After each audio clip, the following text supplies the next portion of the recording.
If you follow American politics, you know this is the year of gerrymander wars, when after the 2020 census, politicians and legislatures all across the country are gathering to try to redraw the maps for congressional districts and legislative districts to grab the most power for their party. And if you follow the media is going to tell you which party's up in this state, which party is losing in that state, and they'll give you the box score. But what the media doesn't tell you is the main story. And the main story, the main theme, the main point is that we, the people, average, ordinary voters, we are the victims, the big losers. We are the collateral damage of gerrymander wars. We're losing clout, we're losing choice, we're losing out. I mean, you can look at the parties and they're going after seats in the next fall's election to try to win control of the House in the midterms. You take 8 Republican states like New Hampshire, North Carolina, Georgia, Florida, Tennessee, Texas, Ohio, Iowa. Republicans in those legislatures have crafted and stacked the maps, so they figure they've guaranteed themselves a gain of at least 7 seats in the House elections this coming fall. Maybe a couple more in Arizona. And then if you go on the Democratic side, they're counterattacking in states where they have control of the governor's chair and the legislature.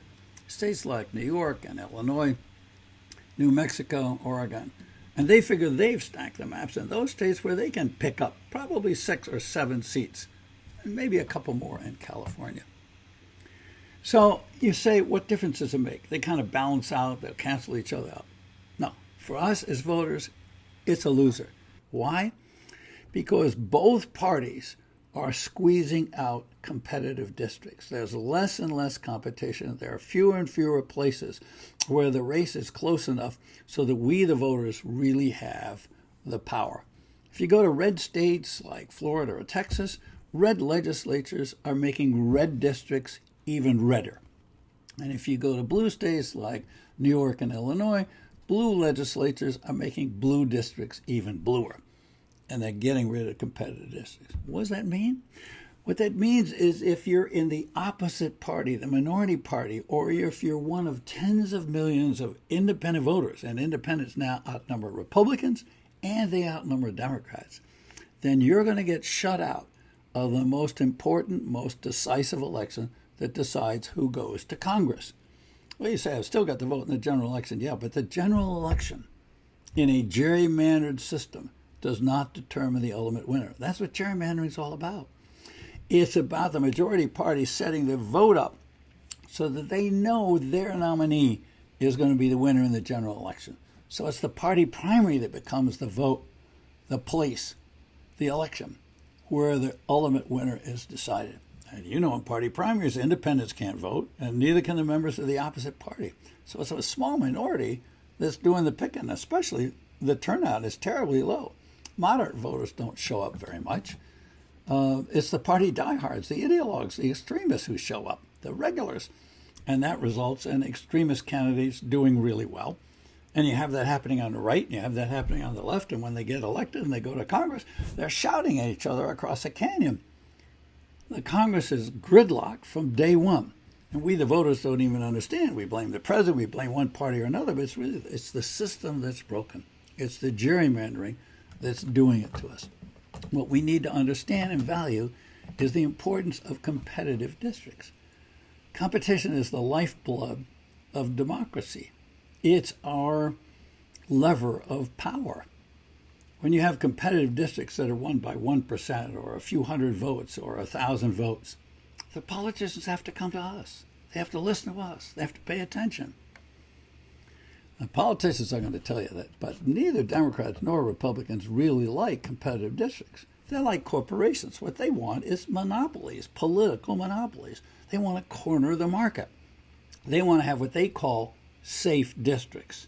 Safe districts sounds innocent, sounds harmless. It's not. What safe districts mean is it's safe for the party. They own it. And the voters can't do anything that will be so unpredictable it will upset their lock on power.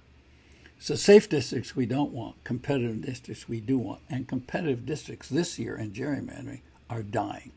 Now, fortunately, over the last decade or so, enough voters have understood that it is a political farce to leave the politicians in charge of drawing the maps for their own political elections.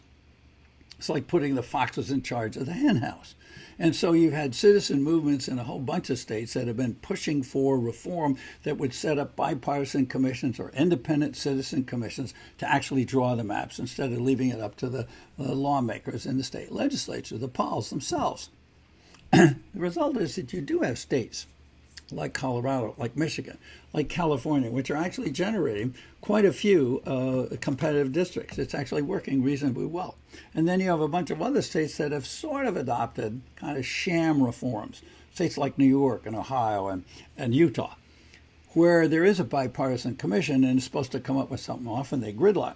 But if they turn over something that the legislature doesn't like, there's a loophole that says the politicians in the legislature can throw it out and do the job themselves and go back to old-fashioned gerrymandering. And that happened in New York, in Ohio, and in Utah this year. Now, in other states, you actually have sometimes a Republican legislature, a Democratic governor. They get deadlocked, it goes to the courts, and sometimes the courts actually can come up with reasonable compromises that help and protect the rights of voters and a fair and level playing field. In Virginia, that happened this year when their bipartisan commission got hung up and couldn't come up with its own plan.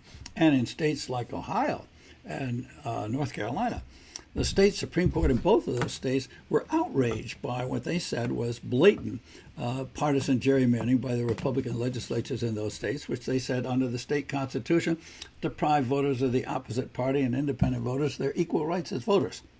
So they ordered the legislatures to redraw the maps. Sometimes federal courts get involved when there's a question of minority rights, blacks, Latinos, and so forth.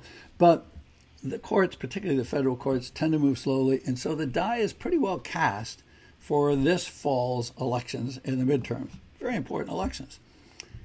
The legislatures are absolute hotbeds of hungry, greedy partisanship.